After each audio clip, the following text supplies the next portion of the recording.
പ്രേക്ഷകർ ചോദിക്കുന്നുണ്ടായിരുന്നു നാളെ അവധിയുണ്ടോ എന്നത്.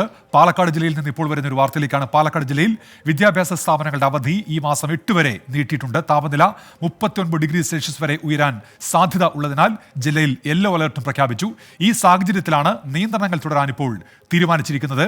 നിഖിൽ പ്രമേഷ് ചേരുന്നുണ്ട് പാലക്കാട് നിന്ന്. നിഖിൽ, എന്താണിപ്പോൾ ജില്ലാ കളക്ടർ പുറത്തിറക്കിയ വാർത്താക്കുറിപ്പിൽ വ്യക്തമാക്കുന്നത്? നിഖിൽ,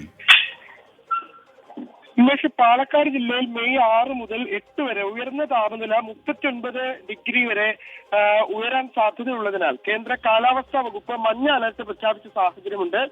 ഈ പശ്ചാത്തലത്തിലാണ് 8 വരെ നിലവിലുണ്ടായിരുന്ന നിയന്ത്രണങ്ങൾ തുടരാൻ തന്നെ ജില്ലാ ദുരന്ത നിവാരണ അതോറിറ്റി ചെയർപേഴ്സൺ കൂടിയായിട്ടുള്ള ജില്ലാ കളക്ടർ തീരുമാനിച്ചത്. ഇതിന്റെ പശ്ചാത്തലത്തിലാണ് 2 ദിവസം കൂടി വിദ്യാഭ്യാസ സ്ഥാപനങ്ങൾക്കും അതോടൊപ്പം തന്നെ വിവിധ പരിശീലനങ്ങൾ നടക്കുന്ന സ്ഥാപനങ്ങൾക്കും ഒക്കെയുള്ള നിയന്ത്രണങ്ങൾ, അതായത് അവധി അതുപോലെ തന്നെ തുടരാൻ തീരുമാനിച്ചിട്ടുള്ളത്. പ്രൊഫഷണൽ കോളേജുകൾ, മെഡിക്കൽ കോളേജുകൾ ഉൾപ്പെടെയുള്ള വിദ്യാഭ്യാസ സ്ഥാപനങ്ങൾ ട്യൂട്ടോറിയൽസ്, അഡീഷണൽ ക്ലാസുകൾ, സമ്മർ ക്ലാസുകൾ എന്നിവ മെയ് 8 വരെ അടച്ചിടാനും ഓൺലൈനായി മാത്രം പ്രവർത്തിപ്പിക്കാനുമാണ് നിലവിൽ നിർദ്ദേശം നൽകിയിട്ടുള്ളത്.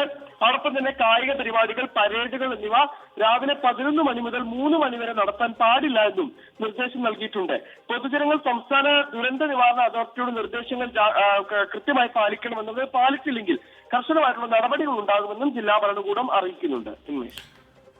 നിഖിൽ പ്രമേഷാണ് വിവരങ്ങൾ നൽകിയത്. അതായത് പാലക്കാട് ജില്ലയിൽ മാത്രം നിയന്ത്രണങ്ങൾ നിലനിൽക്കുന്നു. വിദ്യാഭ്യാസ സ്ഥാപനങ്ങൾക്ക് പാലക്കാട് ജില്ലയിൽ മാത്രം അവധി നൽകിയിരിക്കുന്നു.